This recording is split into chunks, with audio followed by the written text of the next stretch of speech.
12 जून को जो हुआ उसने पूरे देश को हिलाकर रख दिया। अहमदाबाद से उड़ान भरते ही महज 36 सेकंड में फ्लाइट AI-171 क्रैश हो गई। क्रू के साथ 241 यात्रियों और 30 से ज्यादा आम लोगों की मौके पर ही मौत हो गई। अब सवाल उठ रहा है, अगर न बर्ड हिट हुआ न लैंडिंग गियर फेल था तो फिर क्यों गिरा ड्रीम लाइनर? अब जो नई थ्योरी सामने आ रही है वो है एयरलॉक। एविएशन की भाषा में एयरलॉक तब होता है जब इंजन या फ्यूल सिस्टम में हवा के बुलबुले फंस जाते हैं। ये बुलबुले फ्यूल के फ्लो को रोक देते हैं और इंजन को पावर नहीं मिलती। इसका नतीजा अचानक पावर लॉस और थ्रस्ट में कमी, यानी प्लेन उठने के बजाय सीधे नीचे आने लगता है। फ्लाइट डेटा रिकॉर्डर से मिली जानकारी के मुताबिक प्लेन ने टेक ऑफ के कुछ सेकंड बाद ही मेडे मेडे मेडे कॉल दी थी। कैप्टन स्टीव शिबनर जैसे एक्सपर्ट्स का भी मानना है कि एयरलॉक की स्थिति बन सकती है जब पाइपलाइन या फ्यूल टैंक में रख रखाव के दौरान हवा रह जाए। अहमदाबाद हादसे में रैट यानी कि रैम एयर टरबाइन एक्टिव हुआ, जो तभी ऑन होता है जब प्लेन के इंजन या इलेक्ट्रिकल सिस्टम फेल हो जाए। इसका मतलब शायद दोनों इंजनों को फ्यूल मिलना बंद हो गया था।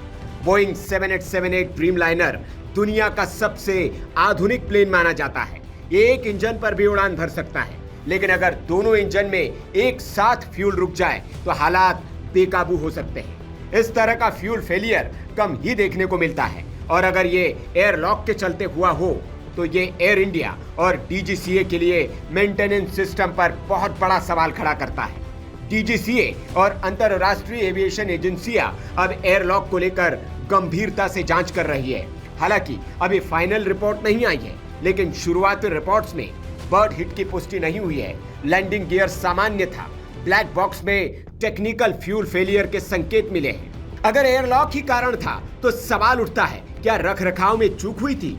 क्या फ्यूल लाइन की जांच पूरी नहीं हुई थी? और क्या इस टेक्नोलॉजिकल विफलता से 270 से ज्यादा जिंदगियां चली गई? जवाबों की तलाश जारी है, लेकिन सबक यही है, हवाई सुरक्षा में कोई चूक मौत बन जाती है। इसी विमान के बारे में सूत्रों के हवाले से यह भी खबर आई थी कि विमान के दाहिने इंजन को 3 महीने पहले मार्च 2025 में बदला गया था। अब इस मामले की जांच जारी है। ET के एक रिपोर्ट के मुताबिक विमान के ब्लैक बॉक्स को जांच के लिए अब अमेरिका भेजा जाएगा, क्योंकि ब्लैक बॉक्स बाहर से बुरी तरह से क्षतिग्रस्त हो गया है। इसलिए भारत में इसका डेटा निकालना मुश्किल है। अमेरिकी प्रयोगशाला में डिजिटल फ्लाइट डेटा रिकॉर्डर यानी कि DFDR से डेटा निकाला जाएगा और इसे भारत के विमान दुर्घटना जांच ब्यूरो AAIB के साथ साझा किया जाएगा। जांच में यह पता लगाया जाना है कि दुर्घटना कैसे हुई और इसकी वजह क्या थी। दरअसल AAIB ने दिल्ली में एक प्रयोगशाला बनाई है, लेकिन वो अभी तक इतनी आधुनिक नहीं है कि बुरी तरह से क्षतिग्रस्त ब्लैक बॉक्स के रिकॉर्डर से डेटा निकाल सके। इसलिए NTSB की टीम भारतीय अधिकारियों की निगरानी में ब्लैक बॉक्स को अपनी प्रयोगशाला में ले जाएगी। इससे ये सुनिश्चित होगा कि सभी नियमों का पालन किया जा रहा है। इस जांच में ब्रिटेन की एयर एक्सीडेंट्स इन्वेस्टिगेशन ब्रांच भी शामिल होगी, क्योंकि मरने वाले 53 ब्रिटिश नागरिक भी थे। भारतीय विमानन मंत्रालय ने कमेटी को 3 महीनों का समय दिया है, जिसके भीतर इस जांच को उन्हें पूरा करना है। Bureau report, VK news.